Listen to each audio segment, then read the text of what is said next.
Yes, good afternoon to dear students. Today I will discuss about the introduction about air-extended cycle, basic terms, derivation of the Carnot and the Otto cycle. This is the part of Unit 4 and the subject name is the Unit Thermodynamics.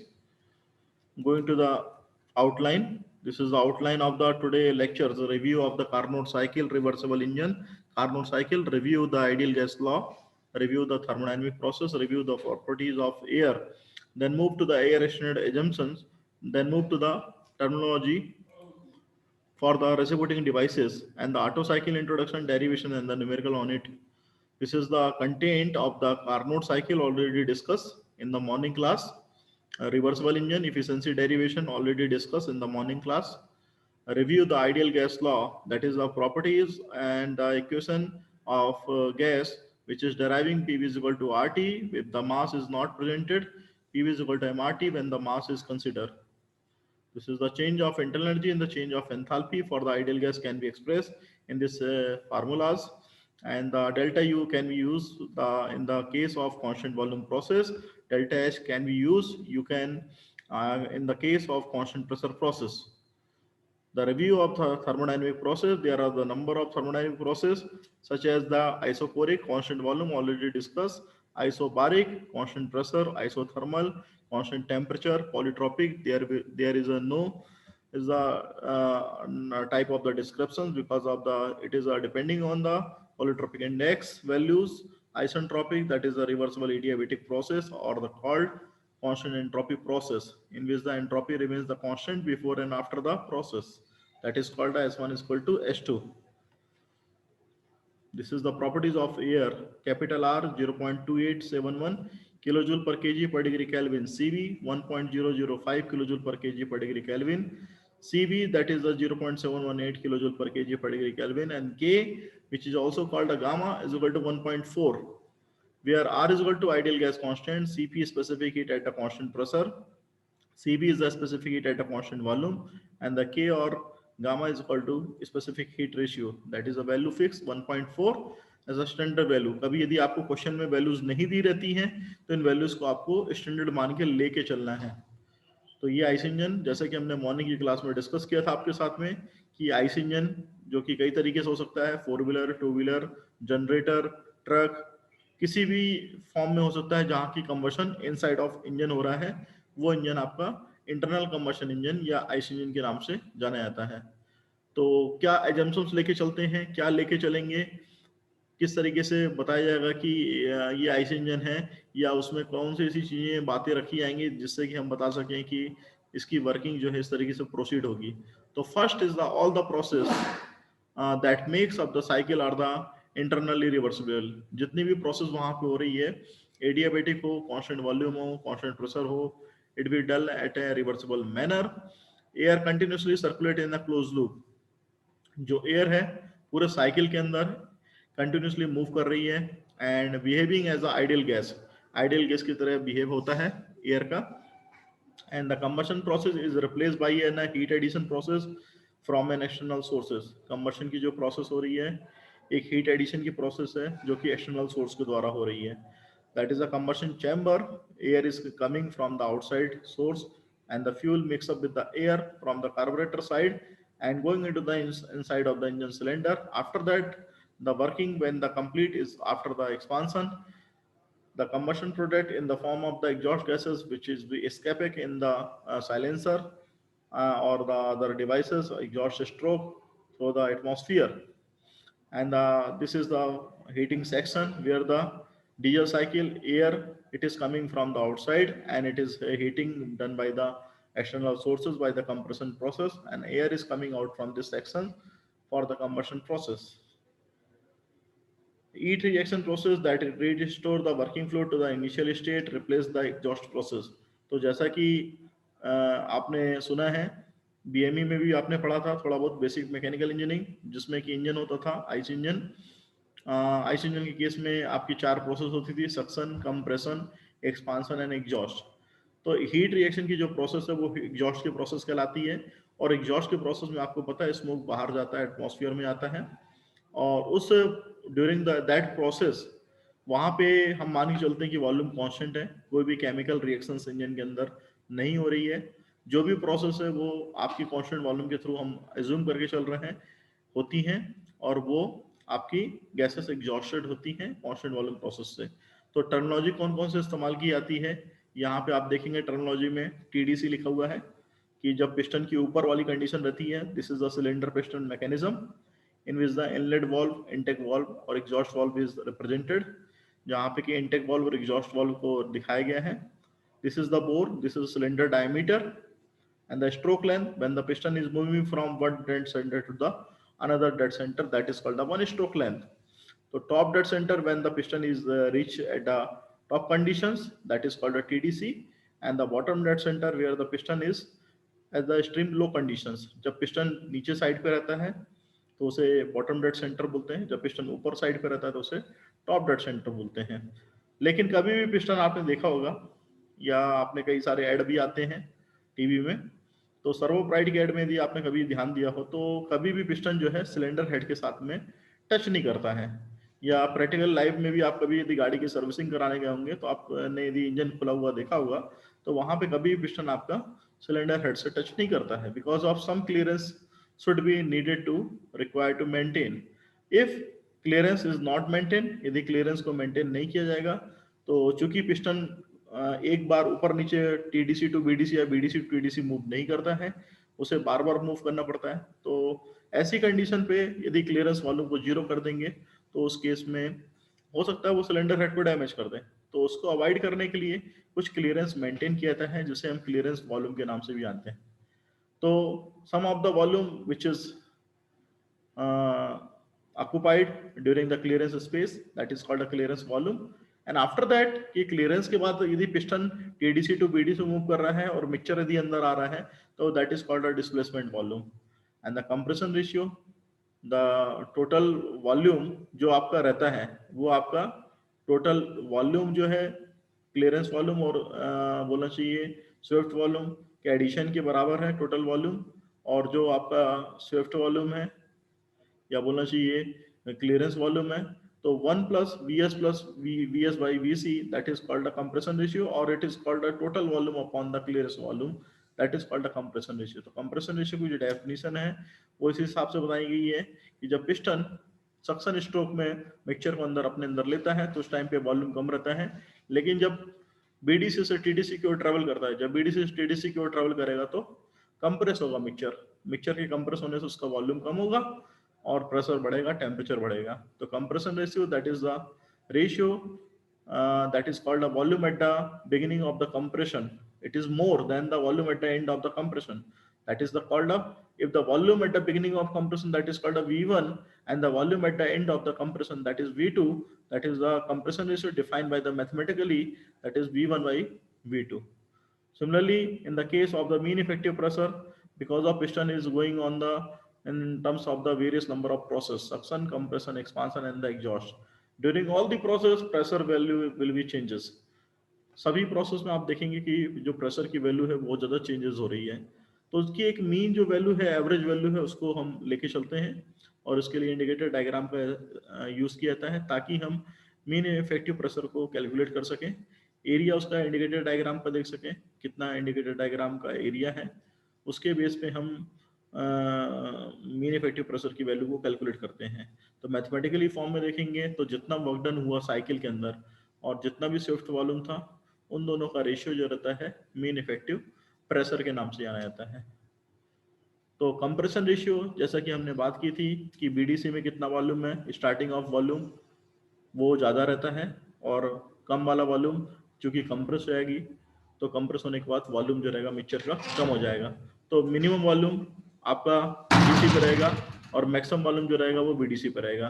तो compression ratio defined by the maximum volume upon the minimum volume and the mean effective pressure, that is the pressure that it is operated on the piston during the entire power stroke would produce the same amount of the net work done as that of the produced during the actual cycle। तो mean effective pressure जो रहेगा वो net work done upon जो आपका total volume का difference है V1 minus of V2 वो रहेगा। तो यहाँ पे वो चीज लिखी हुई है V maximum minus of the V minimum, तो V maximum that is called a V1 और V minimum that is called a V2। तो वी मिनिमम आपको जो मिलेगा वो अंदर मिलेगा टीडीसी कंडीशन पे, जो कि टॉप मोस्ट कंडीशन रहेगी जब कंप्रेशन करेंगे, और V1 जो कि मैक्सिमम आपका वॉल्यूम वो यहाँ पे मिलेगा। तो कंप्रेशन कभी भी बाहर से जब पिस्टन अंदर की तरफ मूव करता है तो उस टाइम पे कंप्रेशन की प्रोसेस कंप्लीट होती है in the case of the horizontal cylinder piston. Okay, in the case of the vertical cylinder piston mechanism, when the volume is becomes low at the BDC condition, and after the compression volume will becomes the high at the TDC condition.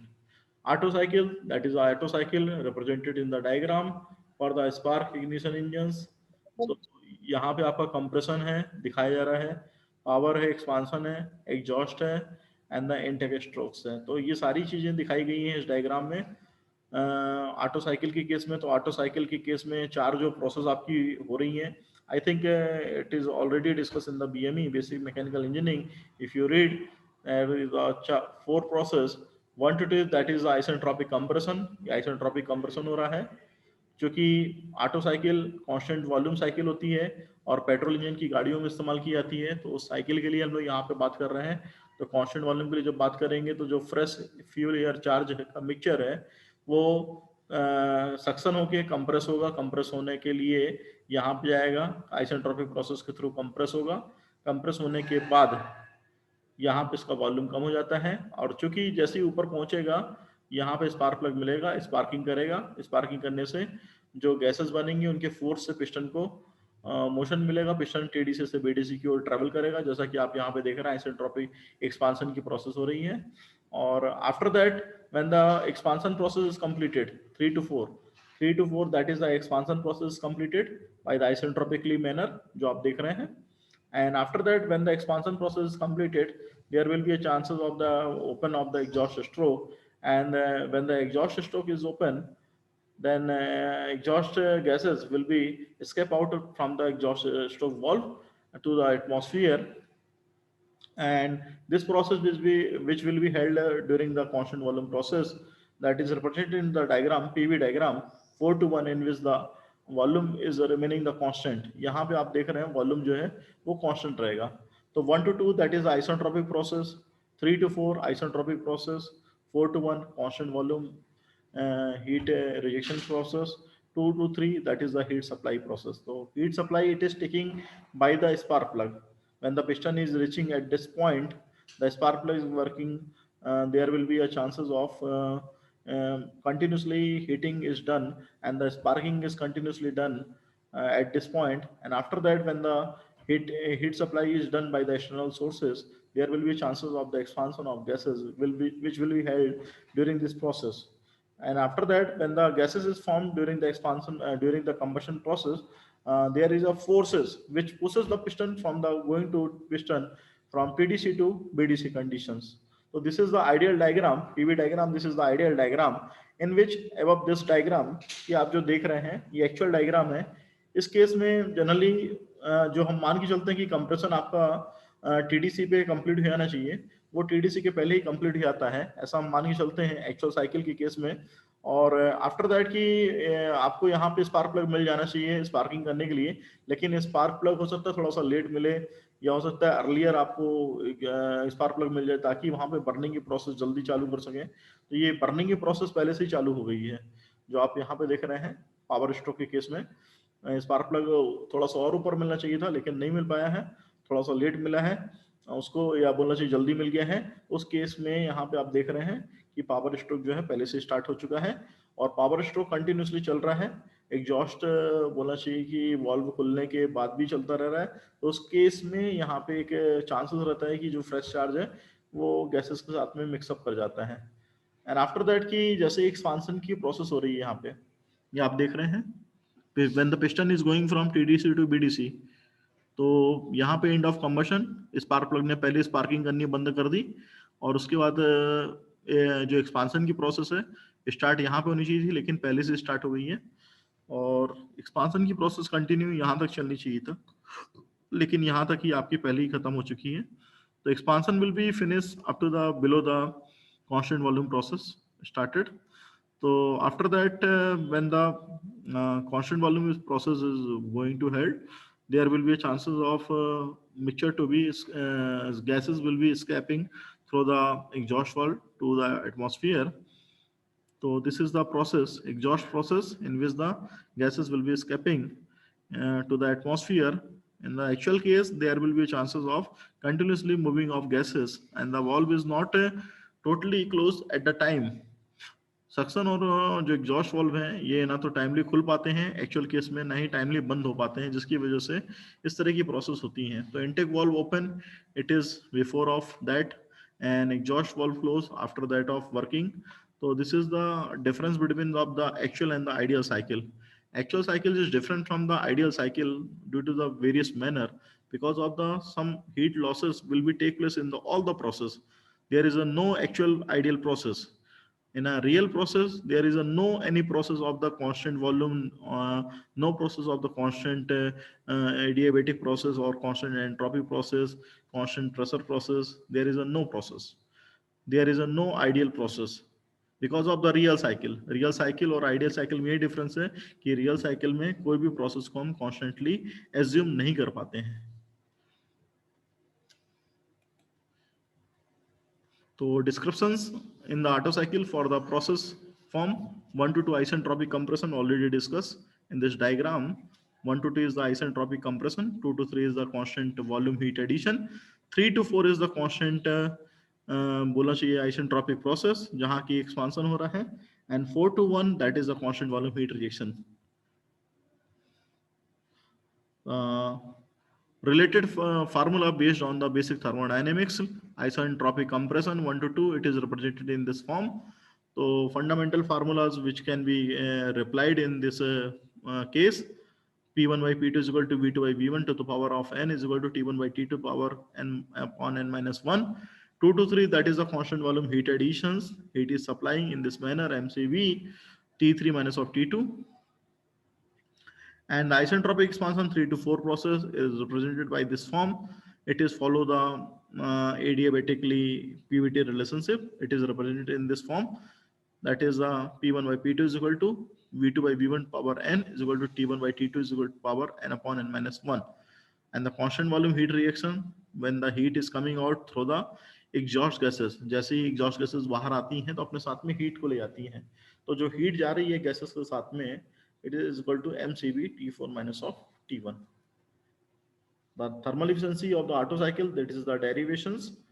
Because of the, we know that about the thermal efficiency, it is the net work done upon the heat supply, and the net work done, it is the total heat कितनी आपकी वहां पे total heat बोलना चाहिए heat transfer हुआ. तो heat transfer it is depending on the कितनी heat अंदर आई और कितनी heat बाहर गई. So heat inside, it is coming from the outside, and heat going to the outside from the gases. So Q in minus of the Q out upon the Q in, 1 minus of the Q out upon the Q in.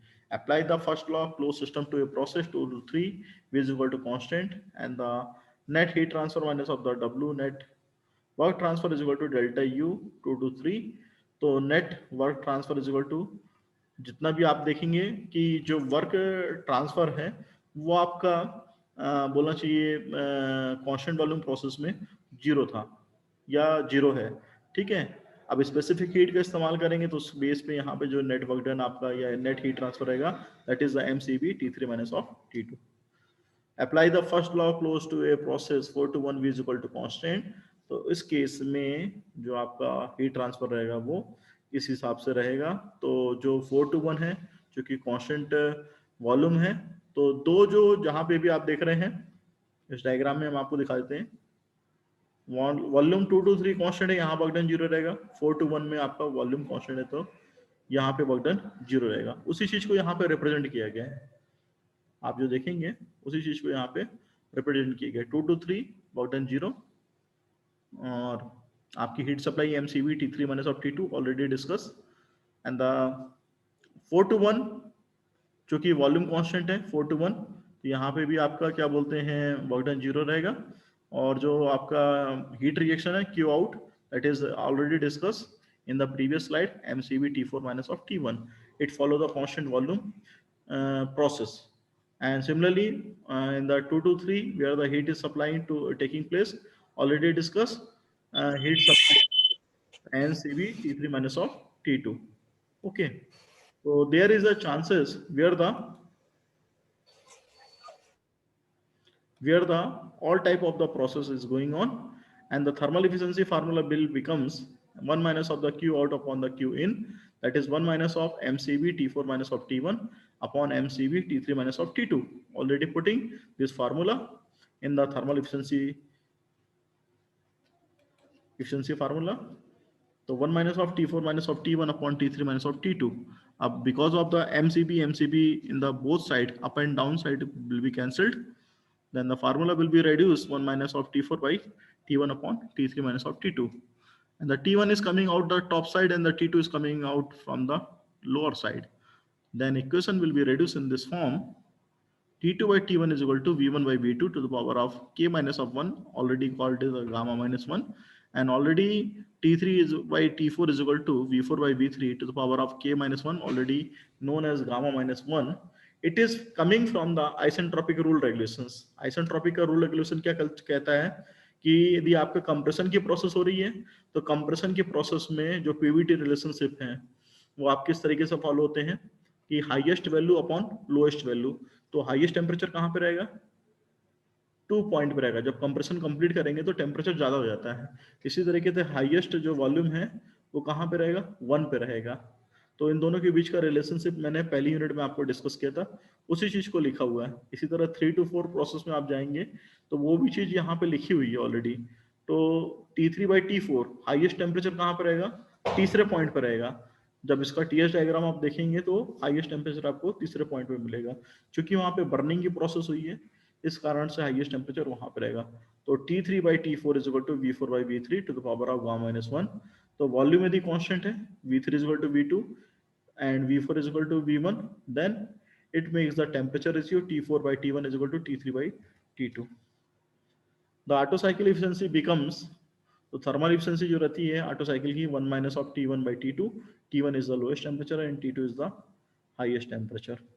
तो thermal efficiency it is depending on the two parameters, the one compression ratio and the value of the gamma value will be fixed 1.4, and the compression ratio value that is depending on the how much amount of the heat will be added during the cycle।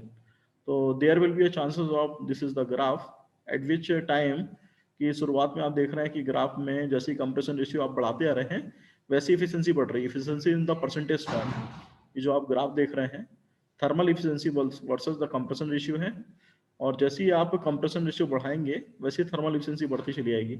But certain time the efficiency will remains the constant. How it is possible कि आपने बोला कि compression ratio बढ़ाया तो thermal efficiency बढ़ गई, but what is the chance कि thermal efficiency will remaining the constant after some time?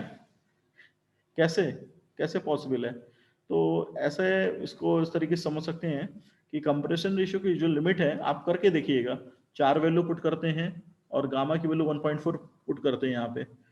Suppose compression ratio is 4, gamma value is constant 1.4, तो देखिए थर्मल एफिशिएंसी कितनी आती है। 6 पे रखिए, फिर देखिए कितनी आती है। 8 पे रखिए, फिर कितनी आती है। फिर कंप्रेशन रेशियो की वैल्यू 10 रखिए तो कितनी आती है। 12 रखेंगे कितनी आती है, 14 रखेंगे कितनी आती है। तो इस तरह जब आप करते रहेंगे कंटिन्यूसली तो आपको पता चलेगा कि एफिशिएंसी जो है किसी लेवल पे आके सर्टेन कांस्टेंट हो रही है। तो जरूरी नहीं कि हम एफिशिएंसी को कंटिन्यूसली बढ़ाते रहें। जरूरी क्या होता है यहाँ पे, due to the metallurgical point of view, कि वो उस चीज को हम उतना हायर साइड पे नहीं रख सकते हैं। अदरवाइज क्या होगा, वहां पे जो पार्ट्स हैं जिससे कि इंजन डिजाइन हुआ है वो जल जाएंगे, इंजन को भी डैमेज कर सकते हैं। तो दिस इज द कंडीशन कि ऑटो साइकिल एफिशिएंसी एक सर्टेन लेवल तक ही फिक्स रखनी चाहिए, ज्यादा अपन हाई नहीं रख सकते उसको। तो this is the numerical problem जिसमें कि आप देख रहे हैं, इसको नोट डाउन कर सकते हैं आप। A Otto cycle having a compression ratio 9:1 uses air as a working fluid, air को वर्किंग फ्लूइड के रूप में इस्तेमाल किया रहा है जैसा कि हमने आपसे बताया। P1 जो प्रेशर है वो 95 किलो पास्कल है। T1 जो टेम्परेचर है 17 डिग्री सेंटीग्रेड है। V1 जो है 3.8 लीटर है। During the heat addition process 7.5 kilo joule of heat are added. Determine the all the temperature, pressure and the thermal efficiency, the back work ratio and the mean effective pressure. तो आपको निकालना क्या क्या है, सभी point पे temperature निकालने हैं, जितने भी पॉइंट हैं, ये 1 2 3 4 पॉइंट है, यदि जिस भी पॉइंट पे आपको टेम्परेचर की वैल्यू नहीं दी है वो निकालना है। सभी पॉइंट पे प्रेशर की वैल्यू निकालनी है यदि नहीं दी है, थर्मल एफिशिएंसी निकालनी है यदि नहीं दी है, और बैक वर्क रेशियो ये निकालना है आपको, और मीन इफेक्टिव प्रेशर की वैल्यू निकालनी है आपको। तो डेटा आपके पास जो गिवन है, इनिशियल वैल्यू दी हुई है, तो इनिशियल वैल्यू को हरदम हम इनिशियल वैल्यू को हरदम हम 1 से रिप्रेजेंट करते हैं, फाइनल वैल्यू को 2 से लेते हैं। तो V1 by V2 that is called the compression ratio, जो आप देख रहे हैं ये 9 रहता है, ये आपका दिया हुआ है प्रॉब्लम में। P1 जो है प्रेशर जो है वो 95 किलो पास्कल है, ये आपका दिया हुआ है, और T1 टेम्परेचर आपका 17 है, तो 17 प्लस 273 करेंगे तो 290 केल्विन हो जाएगा। P1 जो प्रेशर है आपका 95 किलो पास्कल, जो ऑलरेडी हमने बता दिया है। जो V1 है वो आपका 3.8 लीटर है, ठीक है ना। तो अब आपको हर एक पॉइंट पे निकालनी है, तो एक एक प्रोसेस को कंसिडर करते आइए, और हर एक पॉइंट पे आपको टेम्परेचर और प्रेशर की वैल्यू मिलती चली आएगी। तो T2 बाई T1 is equal to V1 by V2 power K minus 1, यानी गामा माइनस 1 करेंगे तो आपको T2 की वैल्यू नजर आ जाएगी, यहाँ पे निकाल के आ जाएगी, क्योंकि आपके पास T1 पता है, V1 by V2 compression ratio पता है, गामा की वैल्यू 1.4 आपको लेनी है, K की वैल्यू 1.4 लेनी है। इसी तरीके से P2 by P1 is equal to V1 by V2 करेंगे to the power of gamma minus 1 या K माइनस 1, तो P2 की वैल्यू निकल के आ जाएगी, ये आपकी 2059 किलो पास्कल निकल के आ जाएगी। प्रोसेस 223, जब आप कांस्टेंट वॉल्यूम हीट एडिशन करेंगे, तो यहाँ पे जब आप फर्स्ट लॉ लगाएंगे तो उससे आपको पता है कि फर्स्ट लॉ लगाते हैं और यहाँ पे वर्क डन की वैल्यू 0 है, तो जो भी हीट ट्रांसफर है वो mcb T3 minus of T2 के फॉर्म में है, ये आपका दिया हुआ है, हीट सप्लाई दी हुई थी आपकी, तो उससे आप निकाल सकते हैं वैल्यूज। तो जो वैल्यूज अननोन है वो आपकी वैल्यू निकल के आ जाएगी। आपके पास V1 नहीं दिया है, V1 निकालना है, तो V1 की वैल्यू निकल के आ जाएगी, क्योंकि आपके पास P1 पता है, T1 पता है, R की वैल्यू पता है, तो उससे आप V1 की वैल्यू निकाल सकते हैं।